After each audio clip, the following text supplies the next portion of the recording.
নমস্কাৰ আপোনালোক সকলোকে পুনৰবাৰ স্বাগতম জনাইছোঁ মছজিদ বন্ধুসকল পলগতে চাওক আজি সন্ধিয়াৰ 7টা গুৰুত্বপূৰ্ণ খবৰ। প্ৰথমটো খবৰ, নিৰ্বাচনত ধূলিসাৎ বিজেপি, কংগ্ৰেছৰ সন্মুখত এইবাৰ পৰাস্ত হ'ল বিজেপি দল। বিজেপি প্ৰাৰ্থীক পৰাস্ত কৰি বিজয়ৰ হাঁহি মাৰিলে কংগ্ৰেছে। কংগ্ৰেছৰ সন্মুখত পৰাস্ত হ'ল বিজেপি। বিজেপি প্ৰাৰ্থীক পৰাস্ত কৰি এইবাৰ বিজয়ৰ হাঁহি মাৰিলে কংগ্ৰেছে। ৰাজস্থানৰ উপনিৰ্বাচনত কংগ্ৰেছৰ বৃহৎ জয়। শ্ৰীকৰণপুৰ বিধানসভা আসনৰ ভোট গণনাত পৰাস্ত হ'ল বিজেপিৰ প্ৰাৰ্থী।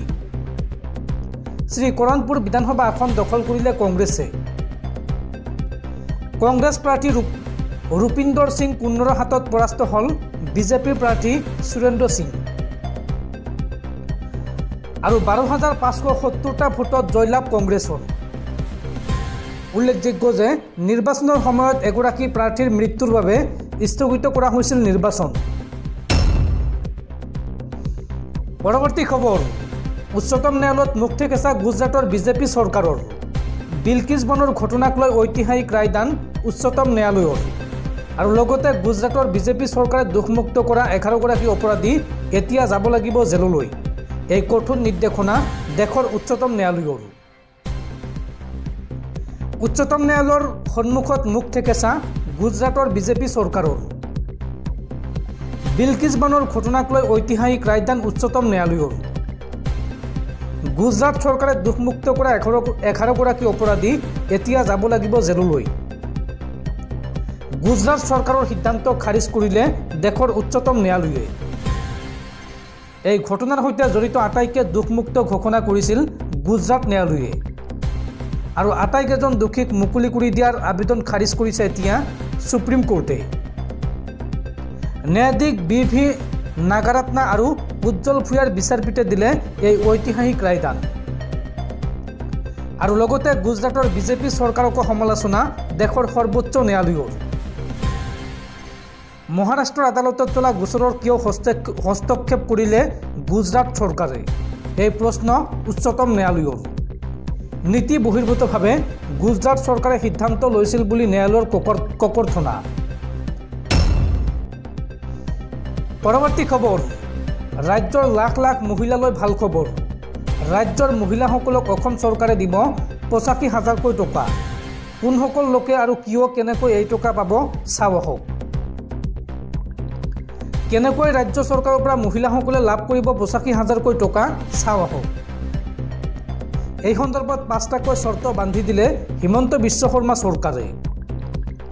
ৰাজ্যৰ লাখ লাখ মহিলাৰ বেংক একাউণ্টত সোমাব 85,000কৈ টকা। আৰু আপুনি এই সন্দৰ্ভত প্ৰপত্ৰ পূৰণ কৰিয়েই লাভ কৰিব এই ধন। ধন লাভ কৰিবলৈ আপোনাক লাগিব আধাৰ লিংক থকা ছেভিংছ বেংক একাউণ্ট, আত্মসহায়ক গোট, ফেচাৰেচন বেংক আদিৰ ডিফল্টাৰ হ'ব লাগিব। আৰু নিজে এটা উপাৰ্জন সৃষ্টিকাৰী কাৰ্যকলাপত জড়িত হৈ থাকিব লাগিব। জেনেৰেল OBC MOBCৰ ক্ষেত্ৰত 3টাতকৈ অধিক সন্তান থাকিব নালাগিব। অৰ্থাৎ 3টাতকৈ অধিক সন্তান থাকিলে এইসকল লোকে এই টকা নাপাব।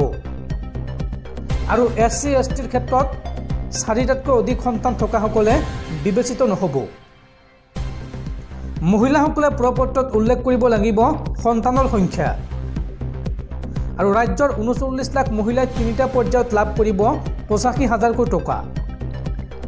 16 জানুৱাৰীৰ পৰা প্ৰপত্ৰ পূৰণ কৰি লাভ কৰিব এই ধন। ৰাজ্যৰ প্ৰতিটো আত্মসহায়ক গোটৰ মহিলালৈ এই বৃহৎ ঘোষণা হিমন্ত চৰকাৰৰ। মুখ্যমন্ত্ৰী উদ্যমিতা অভিযানৰ অধীনত লাভ কৰিব এই ধন। প্ৰথম পৰ্যায়ত 10,000 টকা দিব চৰকাৰৰ ফালৰ পৰা। আৰু দ্বিতীয় পৰ্যায়ত 25,000 টকা দিব। আৰু ইয়াৰে 50% ৰাজ সাহায্য দিব চৰকাৰে। আৰু তৃতীয় পৰ্যায়ত 50,000 টকা লাভ কৰিব প্ৰতিগৰাকী মহিলাই। এই টকাৰ সুদ বহন কৰিব চৰকাৰে। মহিলা সবলীকৰণৰ উদ্দেশ্যে এই বৃহৎ ঘোষণা ৰাজ্য চৰকাৰৰ। বন্ধুসকল, তাৰপিছত 4 নম্বৰ খবৰটো জনোৱাৰ আগতে আপোনালৈ এটা সৰু ৰিকুৱেষ্ট, যদি তেওঁলোকে এইটো ভিডিঅ'ত লাইক কৰা নাই তেন্তে প্লিজ এটা লাইক কৰি দিয়ক। আৰু এনেকৈ ধৰণৰ নতুন নতুন ভিডিঅ' পাবলৈ চেনেলটো ছাবস্ক্ৰাইব কৰি কাষত থকা বেল আইকনটো প্ৰেছ কৰি ৰাখক। পৰৱৰ্তী খবৰ, বাংলাদেশত পুনৰ চৰকাৰ গঠন কৰিব শেখ হাছিনাৰ দলে। বাংলাদেশৰ নিৰ্বাচনত বিপুল ভোটত জয়ী হৈছে শেখ হাছিনাৰ দল। পঞ্চমবাৰৰ বাবে বাংলাদেশৰ প্ৰধানমন্ত্ৰী পদত অধিষ্ঠিত হ'ল শেখ হাছিনা। বাংলাদেশৰ নিৰ্বাচনত বহু ভোটত জয়ী হৈছে শেখ হাছিনা।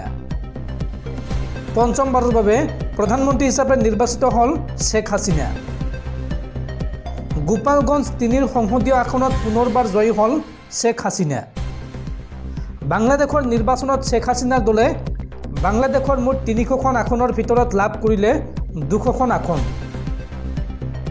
গোপালগঞ্জ ৩ আসনৰ বাবে শেখ হাছিনাই লাভ কৰিলে ২,৪৯,৯৬৫টা ভোট। আৰু নিৰ্বাচনত প্ৰচণ্ড বহুমতেৰে পুনৰবাৰ প্ৰধানমন্ত্ৰী হিচাপে নিৰ্বাচিত হ'ল শেখ হাছিনা। পৰৱৰ্তী খবৰ, নিষিদ্ধ ঘোষিত উগ্ৰপন্থী সংগঠন আলফা স্বাধীনৰ শিবিৰত এইবাৰ ভয়ংকৰ আক্ৰমণ চলোৱা হৈছে। ড্ৰোনেৰে ভয়ংকৰ আক্ৰমণ চলাইছে উগ্ৰপন্থী সংগঠন আলফাৰ শিবিৰত। চৰকাৰৰ সৈতে আলফাৰ শান্তি চুক্তিৰ পিছতেই আলফা স্বাধীনৰ শিবিৰত ভয়ংকৰ আক্ৰমণ। এইবাৰ ড্ৰোনেৰে ভয়ংকৰ আক্ৰমণ চলাইছে আলফা স্বাধীনৰ শিবিৰত। ৩বাৰকৈ আলফা স্বাধীনৰ ম্যানমাৰৰ শিবিৰত ড্ৰোনেৰে আক্ৰমণ চলোৱা হ'ল। ভাৰতীয় সেনাৰ বিৰুদ্ধে আক্ৰমণৰ অভিযোগ উত্থাপন কৰিলে উগ্ৰপন্থী সংগঠন আলফা স্বাধীনে। প্ৰথমটো আক্ৰমণ বিয়লি 4:10, দ্বিতীয়টো আক্ৰমণ 4:12 আৰু তৃতীয়টো আক্ৰমণ 4:20 হৈছিল। আৰু ধাৰাবাহিকভাৱে আলফা স্বাধীনৰ ম্যানমাৰ শিবিৰত আক্ৰমণ চলোৱা হৈছিল। এই ড্ৰোন আক্ৰমণত সামান্যভাৱে আলফা স্বাধীনৰ 2 সদস্য আহত হৈছে। এক প্ৰেছ বিবৃতিৰ জৰিয়তে এই কথা প্ৰকাশ কৰিলে উগ্ৰপন্থী সংগঠন আলফা স্বাধীনে। আলফা স্বাধীনৰ প্ৰতিক্ৰিয়া, এই আক্ৰমণে আলফা স্বাধীনৰ লক্ষ্য আৰু আদৰ্শ বিচলিত কৰিব নোৱাৰে। পৰৱৰ্তী খবৰ, এছপিৰ ফটো উঠাৰ চখত প্ৰাণ গ'ল আৰক্ষী জোৱান কুশল কলিতাৰ। আৰক্ষী জোৱান কুশল কলিতাৰ পৰিয়ালে ন্যায় পাবনে? এই উত্তৰ দিবনে মুখ্যমন্ত্ৰী হিমন্ত বিশ্ব শৰ্মাৰ লগতে ডিজিপি জিপি সিঙে? আৰক্ষী জোৱান কুশল কলিতাৰ পৰিয়ালে ন্যায় পাবনে? এই উত্তৰ লাগে মুখ্যমন্ত্ৰী হিমন্ত বিশ্ব শৰ্মা আৰু আৰক্ষী সঞ্চালক প্ৰধান জিপি সিঙৰ পৰা। এছপিৰ ফটো উঠাৰ চখত প্ৰাণ গ'ল আৰক্ষী জোৱান কুশল কলিতাৰ। ফটো তুলিবলৈ লওঁতে নাৱৰ পৰা ব্ৰহ্মপুত্ৰত পিছলি পৰিছিল কুশল কলিতা। নদীৰ হ্ৰদত উঠি গৈ ককবকাই থাকিল কুশল কলিতা আৰু জীৱন ৰক্ষাৰ বাবে চিঞৰি থাকিল। কিন্তু আগবাঢ়ি নগ'ল এছপি, ডিএছপি আৰু আন সহকৰ্মী।